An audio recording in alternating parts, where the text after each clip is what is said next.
Mensahe TV. Magulang, mga minamahal na kapatid sa pananampalatayang Islam, purihin natin si Allah subhanahu wa ta'ala.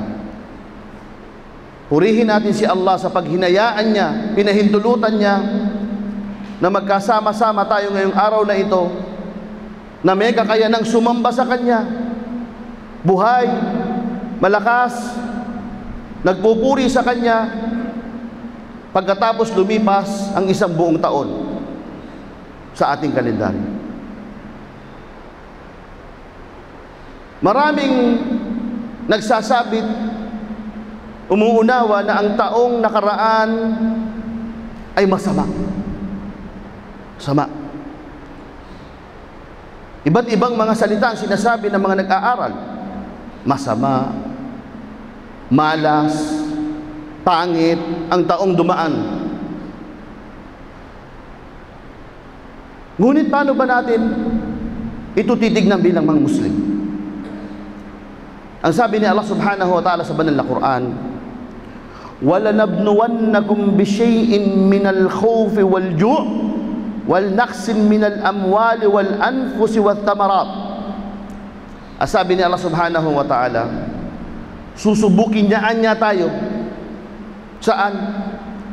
Susubukin niya tayo anya bishay'in minal khawf, mula sa mga bagay-bagay na nakakatakot, wal-ju', gutom, taggutom, wa naqsim minal amwal, kakulangan sa pera, sa lapi, kayamanan, wal anfus, sarili, buhay, kalusugan, wa thamarat, bunga,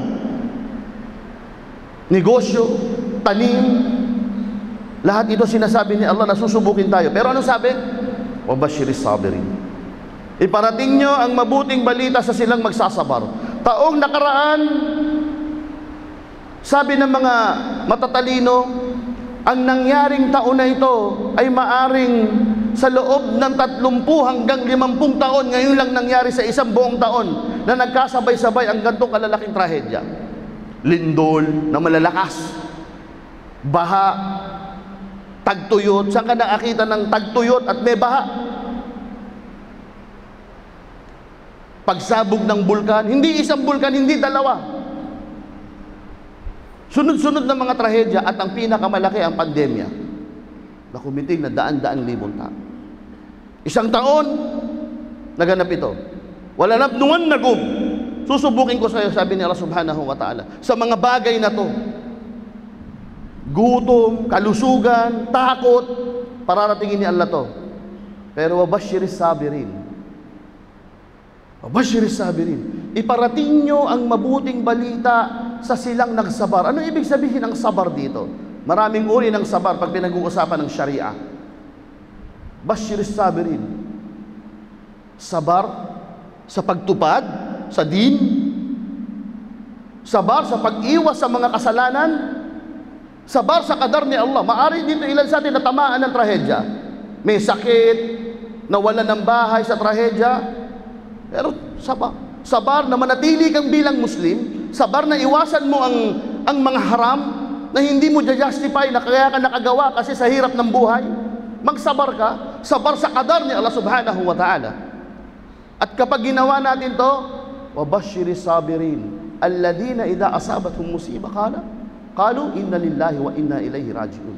Na kapag dumarating sa kanya yung kantong mga trahedya, hindi tayo gumagawa ng mga sensus at mga dirasa na malas, pangit ang taon na to. Bagkus sinasabi natin, inna lillahi wa inna ilayhi raji'un. Sinasabi natin, galing to kay Allah lahat. Galing tayo kay Allah, wa inna lillahi raji'un. Wa inna ilayhi raji'un. At magbabalik tayong lahat kay Allah subhanahu wa ta'ala. Kung pagpapatuloy natin ang aya, ang sabi ni Allah subhanahu wa ta'ala, ulaika alayhim salawatun min rabbihim. Pag nagsabar ka, nanindigan ka, nagtimpi ka, mapapasa atin ang salawat ni Allah subhanahu wa ta'ala. Salawat, pagpupugay ni Allah subhanahu wa ta'ala ay mapapasa atin. wa rahma, at ang awa ni Allah subhanahu wa ta'ala, wa ulaika humul muhtadun. Awa ni Allah at sila pa ang tuturinging mga nasa gabay. Titignan natin ang isang side ng trahedyang ito. Dahil sa trahedyang ito, maraming mga Muslim nagkaisa. Natuto ng kapatiran. Dahil sa trahedyang ito, mga naganap na ito, natuto tayo ng disiplina sa pangkalusugan. Dahil sa trahedyang ito, lumakas ang ugnayan natin sa ating kapamilya sapagkat na palagian tayong nasa bahay. Ang dami, rahma ito ni Allah subhanahu wa ta'ala. Awa itong dumating sa atin. Natuto tayo. Nagbasa ng mga libro. Dati wala tayong pakialam sa kalusugan natin. Ngayon hindi. Pinapalakas natin ang ating immune system. Ito'y awa ni Allah. Dati wala tayong pakialam sa nangyayari. Pero dahil sa mga trahedyang naganap, naging curious tayo. Nagbago tayo. Iba tayo noon bago dumating itong mga trahedyang ito. Naging mas mabuting tao tayo. Kung naging mas relihiyoso tayo, kung naging mas mapagmahal tayo kay Allah, mapagmahal tayo sa sala, pagkatapos ng naganap ito, mga trahedyang ito, idan bushra nga. Kabutihan nga, mabuting balita nga. Sa kabila ng maraming trahedya, naging mabuting Muslim ka naman. Hindi ba ito kabutihan? Sa maraming trahedya na naganap, ang resulta, naglabas ang mga mabubuting Muslim na dati hindi nagsasala, ngayon nagsasala na. Dating walang pakialam sa buhay, ngayon may pakialam na. Bakit? Ito'y pagsubok ni Allah.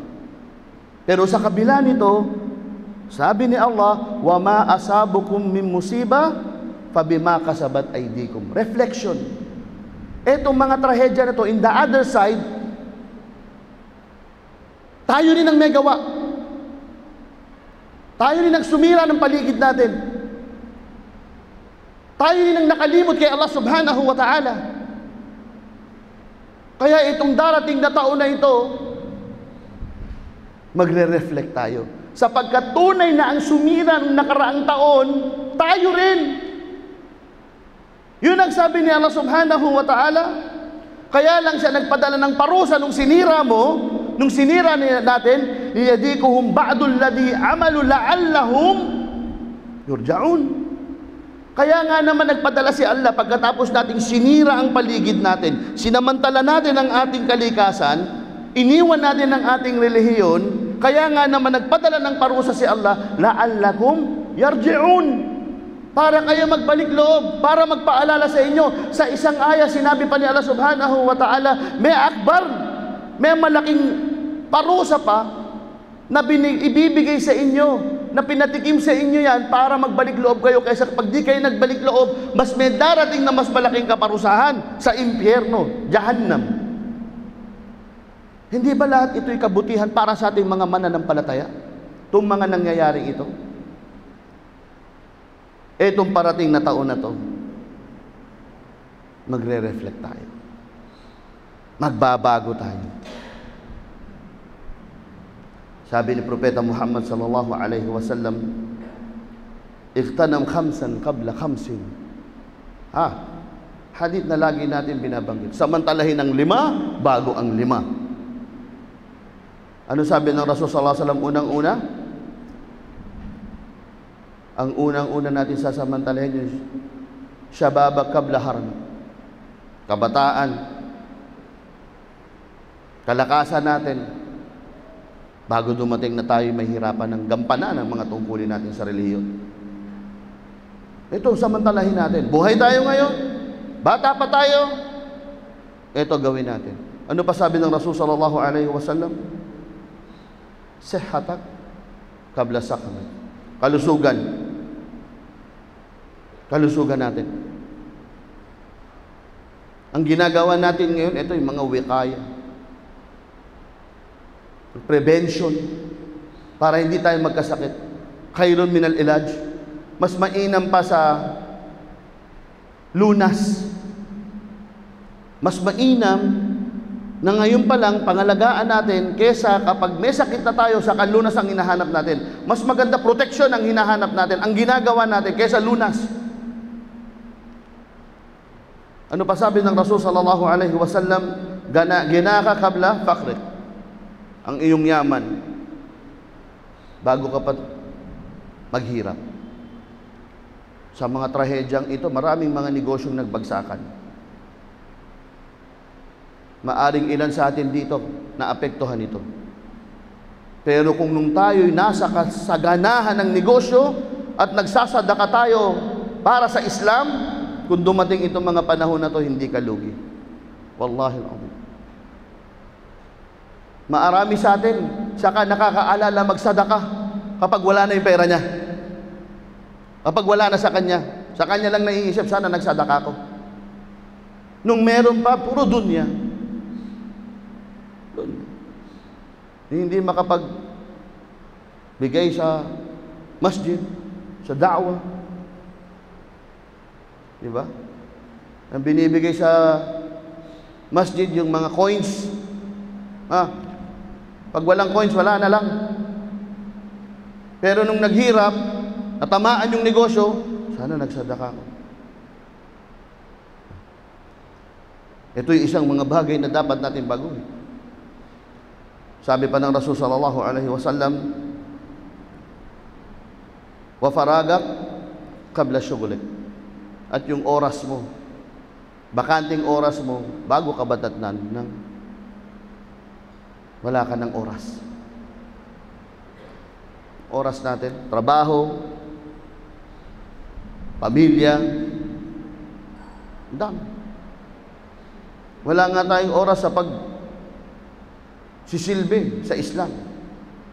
Ilan sa atin ang nakikiisa sa mga programang Islamiko? Tumutulong sa mga gawaing pang-Islamiko. Marami sa atin, Ramadan, Friday, busy. Kailan pa tayo magbibigay ng oras para sa relihiyon natin? Even sala, hindi natin nabibigyan ng time. Ito mga bagay na ito ang dapat natin samantalahin. Reflection. Kung yung mga trahedya at kasamaan na nangyari sa atin ay walang binago sa atin, darating sa atin yung mas malaking kaparusahan sa Jahannam. Yun ang mas malaking problema. Dito dumating ito.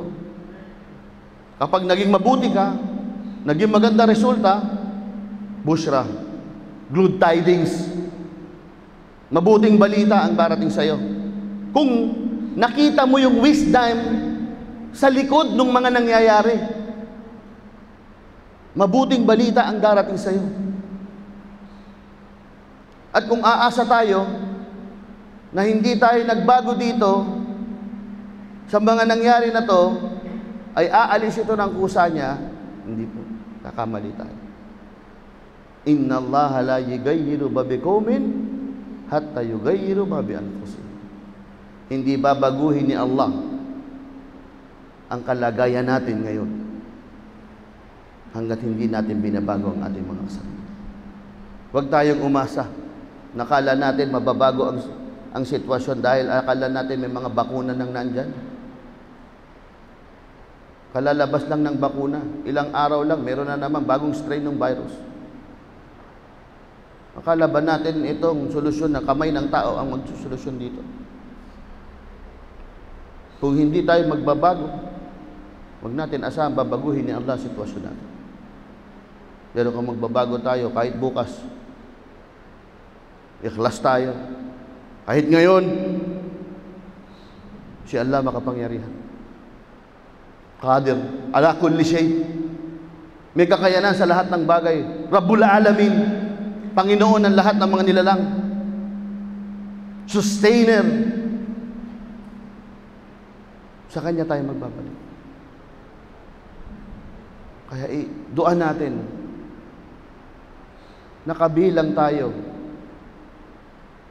sa tagumpay, kabilang tayo sa mga bibigyan ng mabuting balita pagkatapos ng mga pagsubok na ito. Mga nagbalik loob, mga nagbago, nakaalala, nagtawba kay Allah subhanahu wa ta'ala.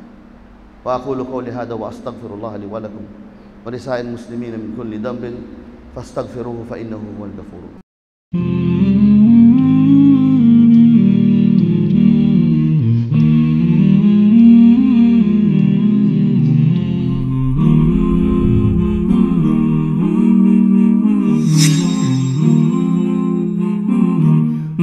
mensahe